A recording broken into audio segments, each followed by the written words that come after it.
Epístola do Apóstolo São Tiago, capítulo 1, dos versículos 19 ao 27.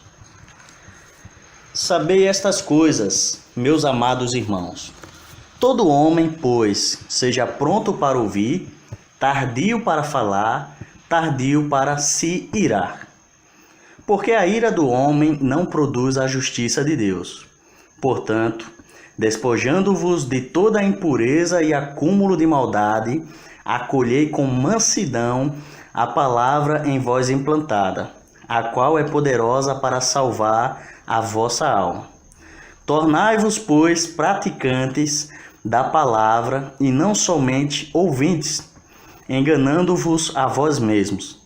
Porque, se alguém é ouvinte da palavra e não praticante, assemelha-se ao homem que contempla no espelho o seu rosto natural, pois a si mesmo se contempla, e se retira e para logo se esquece de como era a sua aparência.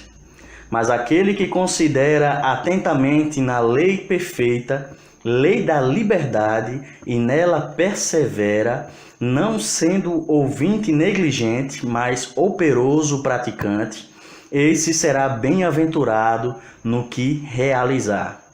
Se alguém supõe ser religioso, deixando de refrear a língua, antes enganando o próprio coração, a sua religião é vã. A religião pura e sem mácula para com o nosso Deus e Pai é esta: visitar os órfãos e as viúvas nas suas tribulações, e a si mesmo guardar-se incontaminado do mundo.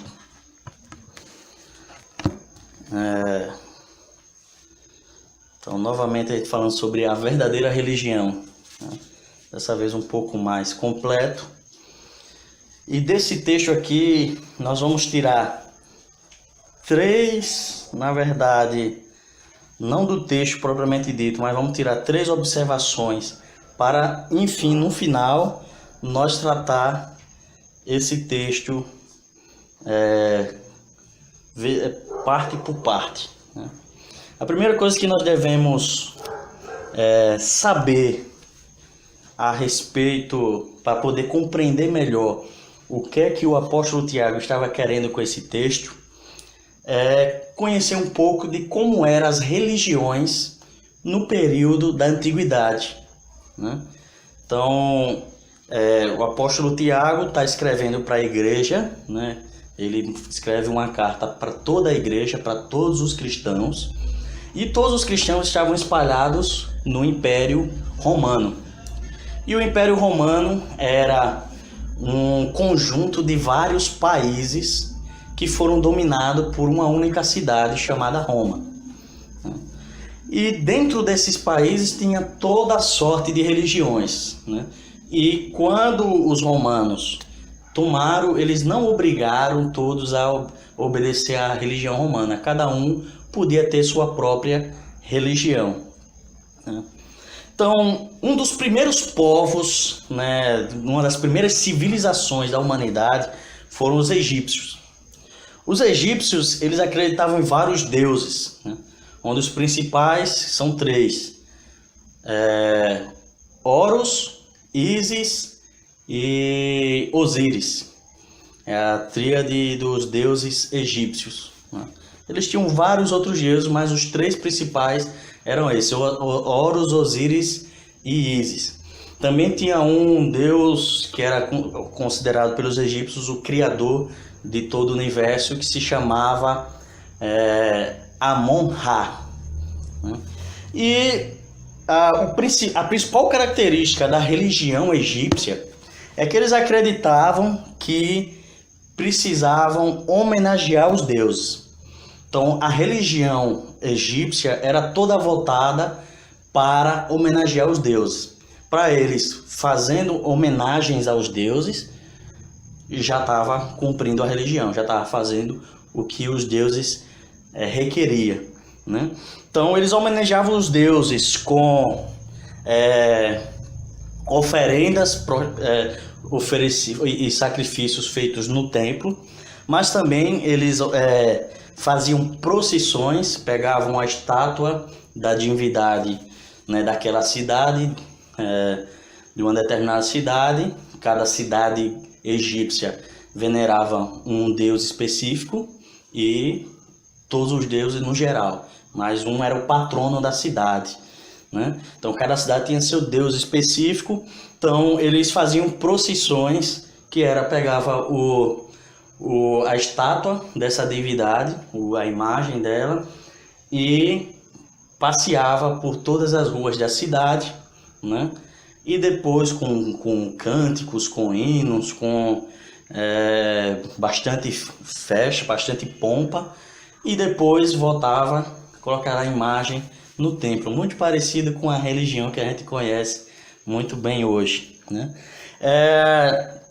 Também eles possuíam capelas. Algumas capelas eram como uma capela que nós temos na Igreja Católica hoje, né? Que constrói tipo uma casinha, coloca uma imagem de um santo lá, né? No caso dos egípcios era uma imagem de uma divindade, e ali acendiam um incenso, ofertavam lá vários tipos de coisas, como vinho, azeite, né? E tudo mais, colocavam ali ao pé da imagem como homenagem àquela divindade. E cada família tinha o seu altar particular, né? Onde era um local dentro da casa onde tinha as divindades, né? Vamos dizer assim, patronas daquela família, e que aquela família adorava, e tinha lá as divindades, e eles faziam suas orações e queimavam incenso perante essa imagem que ficava no altar da família. Então, basicamente, a religião egípcia era voltada para isso. Você participando das procissões, oferecendo sacrifícios, incenso e orações, e cantar os hinos à divindade, você era uma pessoa religiosa, né? E era muito bem conceituado na sua cidade, na sua família, na sua cidade. Porém, você podia ser mentiroso, podia ser ladrão, podia ser promíscuo, podia viver a vida da forma que quiser. Se você participasse da procissão, se oferecesse sacrifícios, participasse desses eventos, né, da religião, você era uma pessoa religiosa e tinha a graça dos deuses, né? Outra religião também ali que muito influenciou as religiões dos romanos, né, dos gregos e depois dos romanos, são os mesopotâmicos. A Mesopotâmia é um pedaço de terra que hoje fica, é um país que hoje fica praticamente a maior parte dele dentro do atual Iraque, E nessa região tiveram vários povos: sumérios, acadianos, amoritas, babilônios e assírios, né? E depois vieram os persas também dominar esse estreito de terra entre dois rios. E os mesopotâmicos, eles também colocavam as homenagens e os sacrifícios como os atos principais de sua religião. Era muito parecido com os egípcios, muito parecido mesmo, né? Só que tem um a mais. Na verdade, os egípcios também, porém os mesopotâmicos, eles tinham... era mais cultural o seguinte: eles faziam as homenagens, os sacrifícios como principal da sua religião, mas no intuito de agradar os deuses e assim alcançar deles felicidade e uma vida longa, né?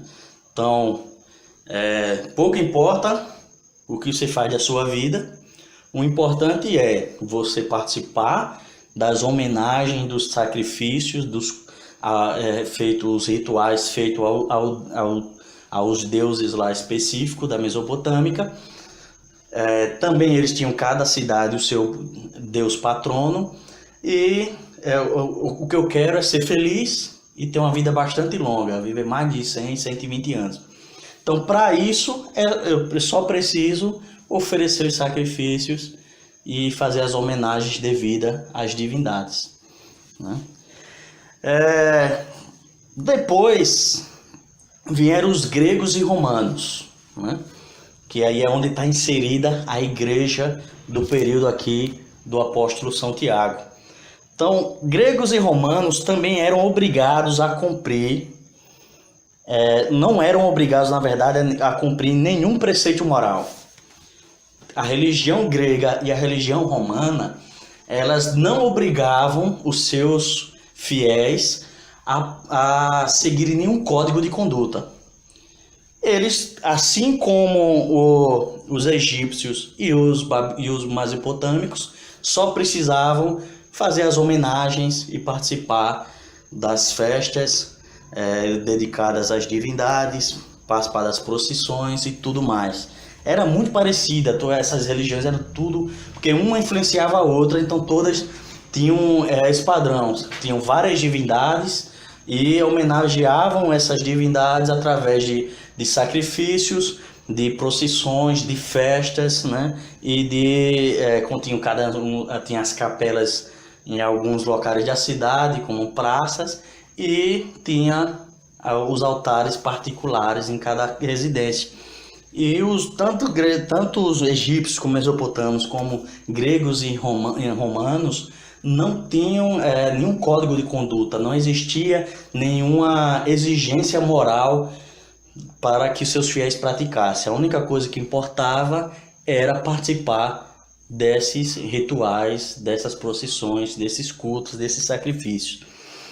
E chama a atenção nossa a religião romana, porque se os mesopotâmicos já tinham bastante arraigado dentro de si, você servia aos deuses na intenção de obter deles felicidade e vida longa, os romanos foram ainda mais práticos em relação à religião romana, né? Os romanos, eles eram tão práticos que para eles a religião servia como se fosse um contrato, onde o ser humano faz aquilo que a divindade quer, que geralmente é as festas, as procissões, os sacrifícios, as homenagens, né, os cânticos, as orações, os incensos, e o Deus, né? Então o romano fazia as homenagens e os rituais, e o Deus ficava responsabilizado a então atender a prece daquele fiel.